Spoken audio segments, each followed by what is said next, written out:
Hi guys, welcome to my next video for tea time. I hope this finds you well. If not, I hope that once you finish watching, you will just have a better sense of where to go and how to heal as you're on your specific journey. As I stated before in my intro video, I want to focus mostly on grief and healing, but not necessarily or only grief in the sense of death of a loved one, of someone close to you or someone related to you or someone that was dear to you, but just in healing in general and dealing with grief with other things as well, because let's face it, life is hard. Life can throw some heavy blows that we are not prepared for, that we are not ready for, and sometimes that's difficult, and sometimes it can really find us picking up pieces that we never thought we were going to have to pick up.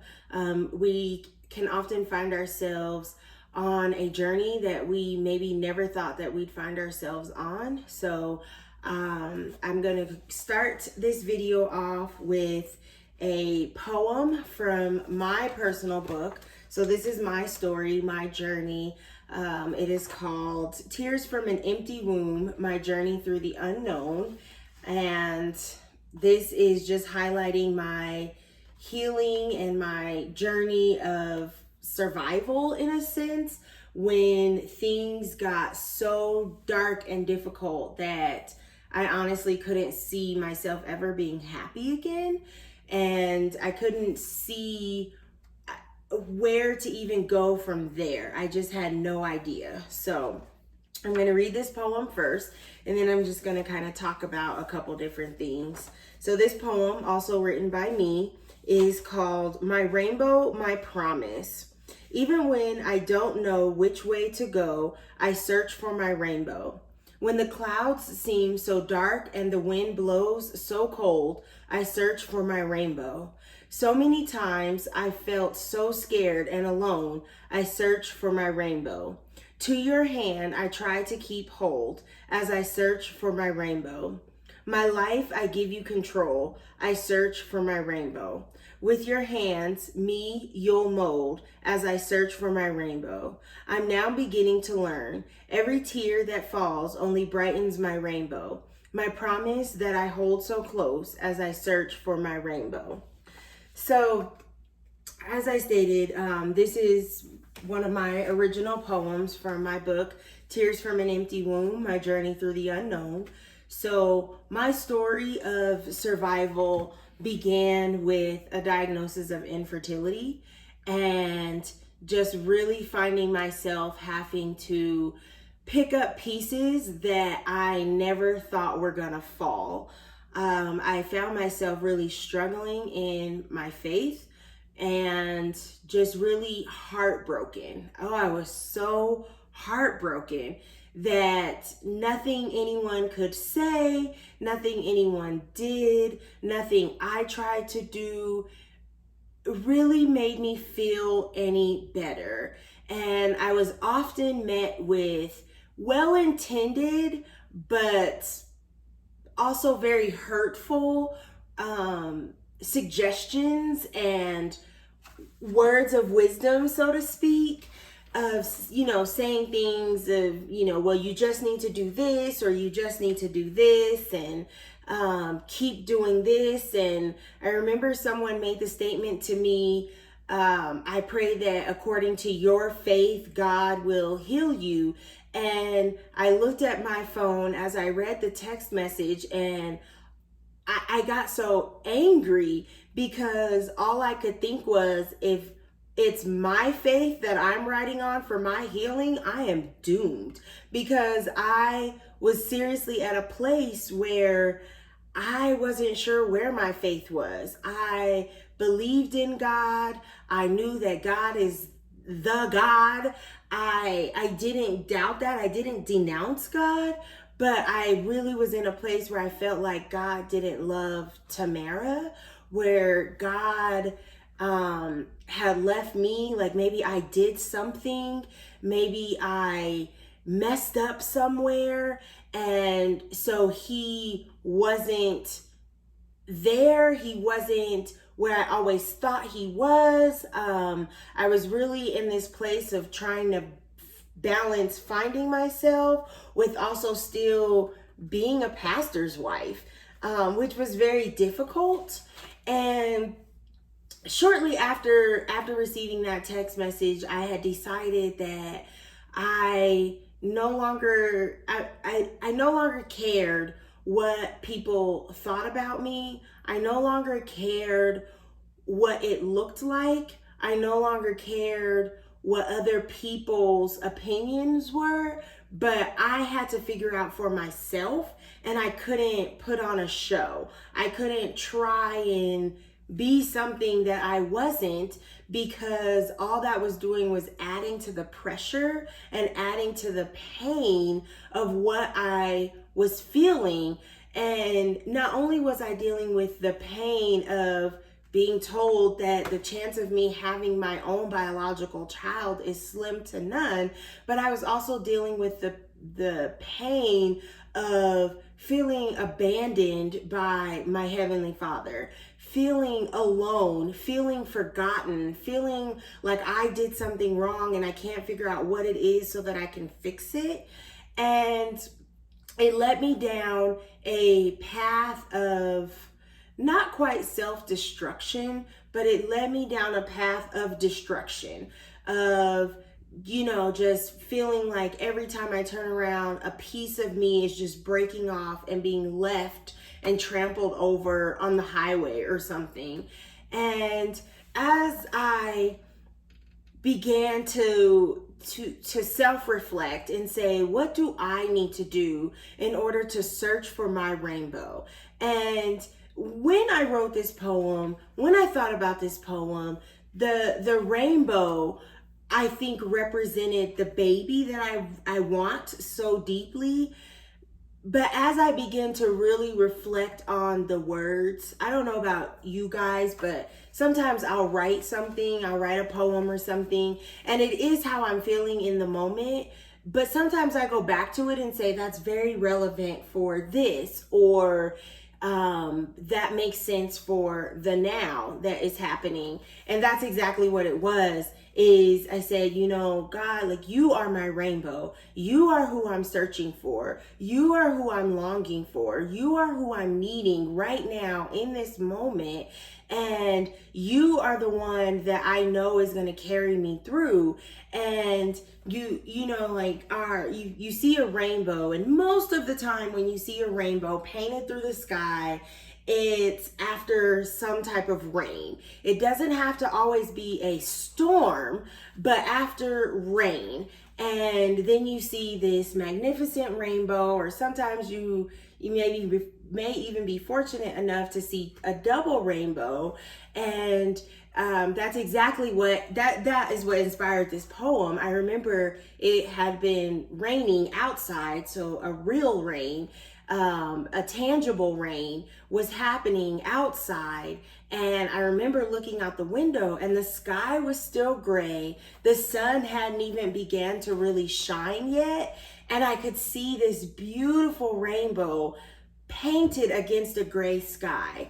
And that was when I wrote the poem. But then as I reflected back on the poem, and even still having that memory as if it happened yesterday, and that poem was written a few years ago, and I still remember as if it was yesterday. And I just say, God, like, after you send the rain, I know a lot of times we say, oh, the rain is to cleanse. The rain, the rain is, like we say, God, send your rain. And sometimes I don't think we always know what we're asking for, because sometimes rain is cleansing and it clears things out, just like when you wash things and when you take a shower, the water is refreshing. And but sometimes the rain seems like it's never going to stop, and it's this storm that, the winds blow and the thunder and the lightning, and the trees are crackling as they almost bow in subjection to the wind.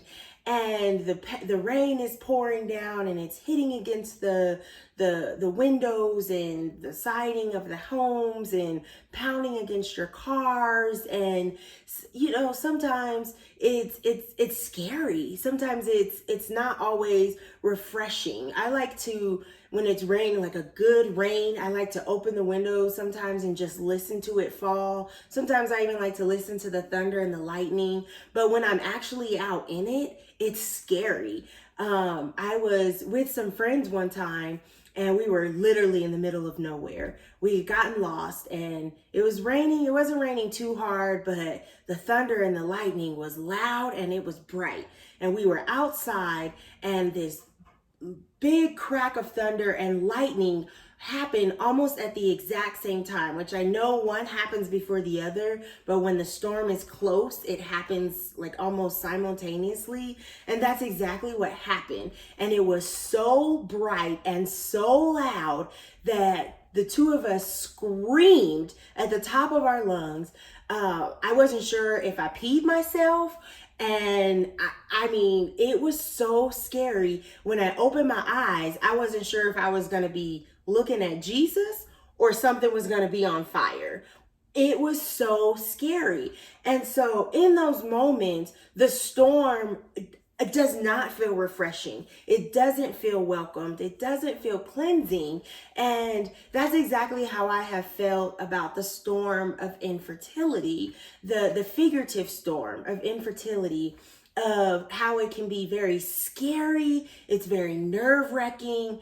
There were some really dark times, like a late night storm, and I found myself really searching for that rainbow, really searching for the promise. The Bible says that a rainbow represents promise. And I really found myself searching for that promise, searching for God, searching for the end of the storm, searching for the beauty that comes after all of the washing away. And that's what, in this poem, that's what the rainbow represents. It represents Christ. It represents my saving grace, my salvation. And I just want to, I not only just share my story of what it means to me and why that poem was written and why it's important, but to just offer some encouragement and some hope that the rainbow is coming. The rainbow is coming. And sometimes we see that rainbow before the sun even begins to shine. And I feel like in those moments, it's even more beautiful because it's this gray background with this bright, magnificent symbol of a promise that God is still there, no matter how dark it is, no matter how scary it is, no matter how lonely it feels, no matter how loud the thunder rolls, no matter how blinding the lightning flashes, no matter how loud you may scream or cry in fear, God is still there. Through the scariest moments, He is still there. And that is what I absolutely love about God. That is what I absolutely adore about Him, is that even when I choose to walk away, even when I get so scared that I'm the one who hides, He's still there reaching out His hand and saying, I got you. I got you. You are not going anywhere. Even when I let go, you are not going anywhere. He has me. Even when I'm the one who says I'm done, even when I was the one who said I can't do this anymore and I let go, there was still something there just holding me. And then I look up and I see this rainbow. I see this promise. And have you ever seen a rainbow when it hasn't even rained? Or it hasn't rained and you haven't seen rain? It must have rained somewhere. Somewhere someone's garden was being watered. That's a phrase that a friend of mine uses when she has a night that's full of tears, and she says that her tears are watering her garden. And so I told her, so I've kind of taken it on. And sometimes I'll text her and say, my garden got a lot of water last night, and she knows that means that I had a rough night. That means I cried a little or a lot. But at the end of those tears, at the end of your rain shower, your personal rain shower of your tears and your heartache and your disbelief and your frustrations and your shock of what has just taken place, regardless of what that may be, you look up and there's your rainbow. You look up and God says, here I am. Let me remind you of the promise that I'll never leave you. Let me remind you of the promise that I'll never forsake you. I'm right here and I got you, baby girl. I got you. And nothing is going to happen to you as long as you stay in me, where the shelter is, where the peace is, where the safety is. I got you. I got you. And no matter how big the hailstones get, it can't harm you because I am your protection. And so I'm so thankful to God. I'm so thankful for always being there in my corner, cheering me on, even when I say I'm done, even when I throw in the towel and God says, nope, here's the towel, dry your face. You're not done with this towel. Wipe your tears, dry your hair because it's storming outside. Wipe your hands off, dry your arms, dry your body off. Have you ever been in just one of those soaking rainstorms where you literally come in and you're drenched and you want to, like when you throw in the towel, that's usually the type of storm you feel like you're in, and God throws the towel back and says, nope, use it to dry off. Use it to wipe your face. Use it to dry the tears. Use it to dry someone else's tears, to let someone else know that I am here for them, that I got them, that I am in their corner. So I hope that encouraged you guys. I hope that reminds you that God is in your corner. I'm in your corner. I'm rooting for you. I'm praying for you. If you have any prayer requests, please feel free to leave them in the comments. And I would definitely call your name out when I'm in prayer. I would definitely make mention of your need when I go before God. If there's anything specific, a specific grieving process that you've gone through, or an experience that you've gone through that caused you to go through the grieving process that you kind of want to talk about or hear about, let me know. And I'll definitely either talk about it myself or find someone that I can bring on that we can talk to or talk about it with. I look forward to seeing where God is going to take not only me, but you as well on this journey. I know that through these processes that we go through, He's birthing a story out of us. He's birthing a testimony out of us, and it's going to come to pass. Your petition before God is going to come to pass. It may not be what you thought it would be. It might not look like how you thought it was going to look. It may not be on the road that you thought it was going to be on. I thought I was going to be on a road, and sometimes I feel like God has me on a train track. What is happening? Like, Lord, but I know you know, and that's what I'm going to surrender to, is that God knows and that God has got me. He's got my back. He's got my back. So I thank you guys for listening. I appreciate you guys for joining in and for watching and for sharing, for liking. I appreciate everything. In that, I even say, appreciate your journey, appreciate your struggle, appreciate the rain, so that once the rain ends, or as the rain begins to slow down, you can look up and you see this magnificent rainbow above you. And it's just God reminding you, I'm here, I care, and I got you.